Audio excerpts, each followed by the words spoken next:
E agora nós temos duas discussões consideráveis para trazer aqui a reflexão para o nosso ouvinte. As duas reflexões são da Folha de São Paulo e uma diz o seguinte: qual é a diferença entre cirurgias por vídeo e aprendizagem online? Texto de Romero Tori para a Folha de São Paulo e diz o seguinte: antigamente, quando se queria acusar alguém de ser mau motorista, dizia-se que tirou a habilitação por correspondência. Hoje, fazer um treinamento por meio de simuladores é um item de qualidade nas autoescolas. De comum entre os correios e simuladores há o fato de serem meios utilizados na chamada educação à distância, a EAD. A EAD evoluiu muito desde os primeiros cursos, mas ainda sofre preconceitos que remontam ao tempo em que esse método era sinônimo de curso por correspondência. Em palestras, costumo perguntar aos que me assistem quem voaria com um avião conduzido por um piloto formado à distância. Poucos levantam as mãos. Ato contínuo, informo que os pilotos de avião de grande porte são treinados em ambientes virtuais, são os simuladores de voo, bem distantes, ainda bem, dos aviões de verdade e podendo até dispensar a presença física de instrutores. Em seguida, disparo. E quem se submeteria a uma cirurgia realizada por um médico que treinou tal procedimento à distância? Quebro o silêncio, emendando.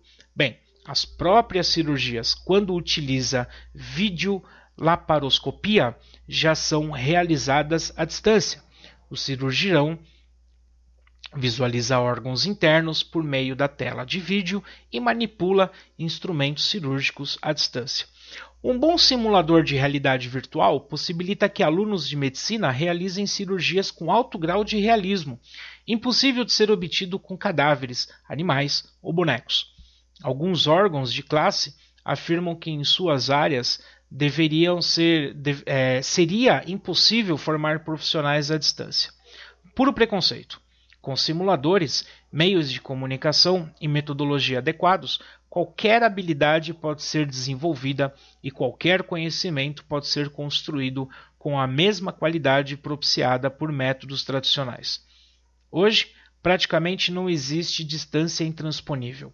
A sociedade, principalmente a população mais jovem, já aceita com naturalidade telepresença e interação virtual. As realidades virtual e aumentada já fazem parte do cotidiano. A febre do jogo de realidade aumentada Pokémon GO, que permite interagir com personagens virtuais em ambientes reais, é mais um exemplo da penetração do virtual em nossas vidas. A necessidade óbvia de se eliminar a barreira da distância à luz de uma sociedade em crescente informatização fez com que tecnologias de comunicação, jogos e simuladores sofisticados fossem incorporados ao arsenal da EAD. Mas não basta a tecnologia. Para que o engajamento do aluno e a aprendizagem de fato ocorram, há necessidade de metodologias adequadas, baseadas em interatividade e numa aprendizagem ativa. Bons cursos à distância adotam muita tecnologia, mas também metodologias, técnicas pedagógicas e design educacional avançados, diferentemente de algumas abordagens arcaicas baseadas só em aula presencial expositiva. Tais informações podem e devem beneficiar também tradicionais cursos presenciais, cujos alunos podem sentir mais distanciamentos e barreiras psicológicas do que estudantes de cursos online. Mas o melhor mesmo, e há mais de 15 anos venho defendendo isso, é a mistura de ambos os modelos, no que hoje se chama de aprendizagem híbrida. Nesse modelo flexível, é possível um balanceamento entre atividades presenciais e virtuais, separada ou simultaneamente, possibilitando inclusive uma proporção diferenciada e personalizada para cada aluno. Afinal, o que se deve buscar na educação é quebrar barreiras, eliminar distâncias, independentemente das localizações físicas de alunos e professores. Essa que eu chamo de educação sem distância, deve ser educação do futuro. As tecnologias e metodologias que a viabilizam já existem. Destaco a seguir algumas das principais tendências para a educação sem distância, além da hibridização. A primeira é a gamificação, que não deve ser confundida com diversão. Então seria a gamificação, né? Trata-se de utilizar conceitos e técnicas do design de jogos como desafios, metas, narrativas, recompensas, empatia e outras formas de engajamento em atividades pedagógicas. Outra ferramenta importante a ser incorporada é o Learning Analytics, que, por meio de técnicas de inteligência artificial e mineração de dados, ajuda o professor a personalizar a aprendizagem de seus alunos, mais ou menos como lojas virtuais e o Netflix fazem para oferecer atenção diferenciada a cada cliente. Por fim, destaco as já mencionadas realidades virtual e aumentada. Óculos especiais ou um simples celular possibilitarão transportar alunos e professores para outras realidades, microscópicas ou macroscópicas, passadas ou futuras, simuladas ou imaginadas. Nesses mundos virtuais ou híbridos, todos poderão se encontrar. Será difícil dizer se essas aulas serão presenciais ou virtuais, mas certamente serão sem distância. Essa é a reflexão proposta por Romero Tori, que foi publicada na Folha de São Paulo no dia 27 de julho de 2016 e que merece uma grande discussão, merece um grande debate. E não é aqui que nós vamos discutir, né, nós vamos esgotar esse assunto. O fato é que eu não sei até que ponto realmente a gente consegue formar todas, né? A gente consegue formar todas as áreas. Imagina a formação de um professor 100% à distância. Eu preciso treinar habilidades como, por exemplo, da oralização. Eu preciso treinar habilidades como, por exemplo, de condução de um debate, de como trocar ideias. É claro, muitas coisas a gente consegue trabalhar na EAD? Claro, é óbvio que sim. Se você vai expor um conteúdo sem que haja a reflexão, sem que haja a discussão, sem que haja o contraditório, nós utilizamos aqui uma gravadora, um computador, um fone de ouvido e aí a gente consegue colocar ali o nosso recado. Em sala de aula, nós temos outros tipos de desenvolvimento, sobretudo ligado às concepções humanas, né, das relações, do debate frente a frente, da discussão cara a cara. Quantas pessoas assistem os vídeos do programa E Agora José e não escrevem, não comentam, não colocam sua crítica, não colocam a sua sugestão, não colocam a sua análise, são apenas passivos, ou seja, apenas absorvem aquela informação e fica por isso mesmo, e muitas vezes aceita como a verdade absoluta, e isso é muito complicado. Esse é um dos perigos da EAD, sobretudo quando a gente discute questões humanas. Claro que questões técnicas, claramente a gente consegue passar isso, né, o passo a passo, o método, a partir desses recursos tecnológicos.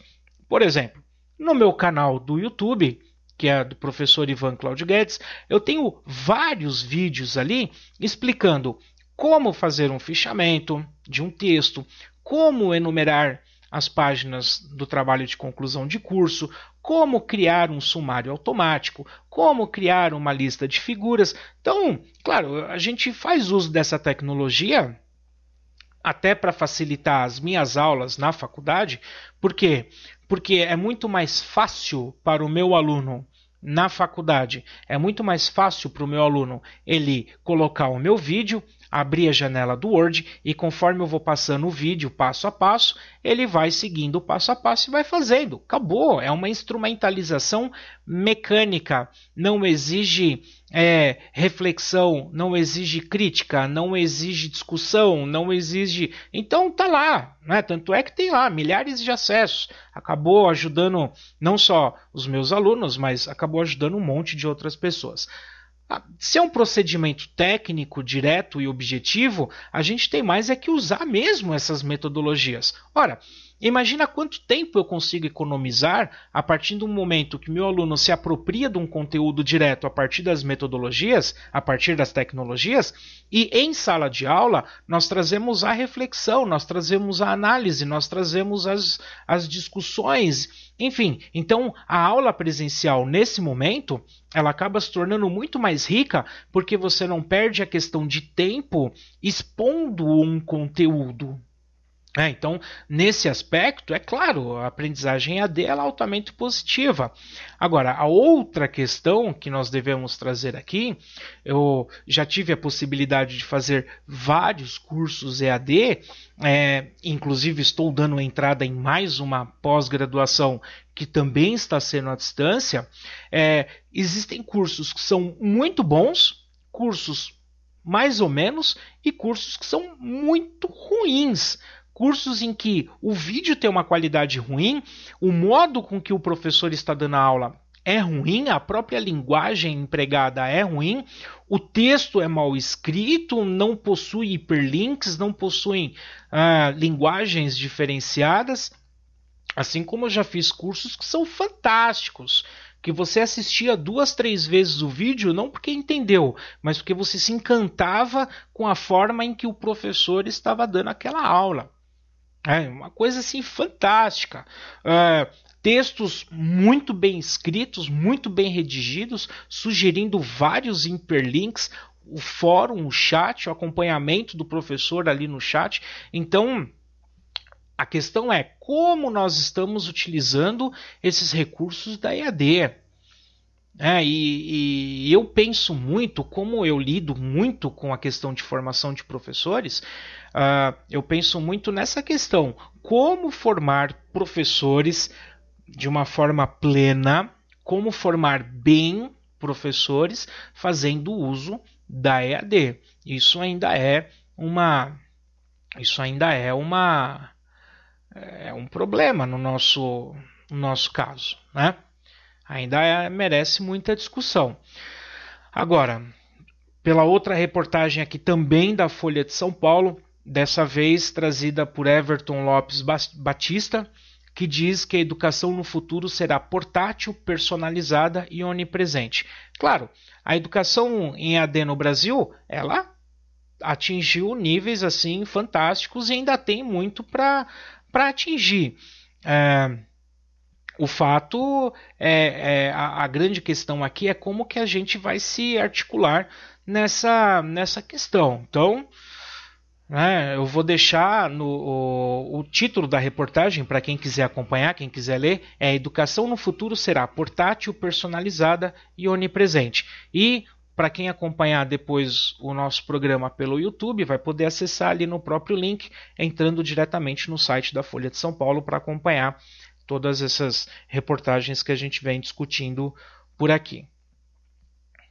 Se você não quer perder nenhuma notícia da educação, nenhum programa E Agora José, você se inscreve no nosso canal, clica na catraca, enviar para mim todas as notificações desse canal e dá o OK. Se você já foi inscrito, clica na catraca e apenas clique em enviar para mim todas as notificações desse canal e clique em salvar. Agora, se você quer constantemente ser atualizado com as principais notícias da educação, acesse facebook.com/prog.eagorajosé e visite a nossa página em que constantemente você será atualizado com as principais notícias da educação. Para isso, você curta a nossa página, clique aqui em curtir e no seu feed de notícias, clique aqui em ver primeiro. Pronto. Assim, as principais notícias da educação vão aparecer na sua linha do tempo e você vai ser sempre atualizado com os vídeos do programa E Agora José. Um forte abraço e vamos juntos discutir a educação.